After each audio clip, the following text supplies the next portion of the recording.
Okay, today we are doing a twist style. What I did is I started and I pulled her hair halfway up all the way around her hair, all the way around her head, and then I just curled her back because I just think it looks, just wanted to do something different.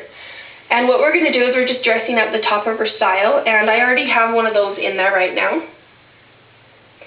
And what you do is you take the hair, and I like it down. You can do chunks as big as you want, whatever you want to do. You take the hair and you twist it all the way out.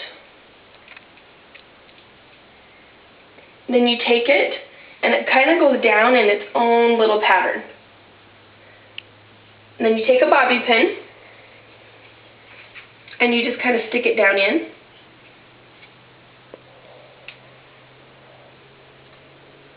And secure it to the head.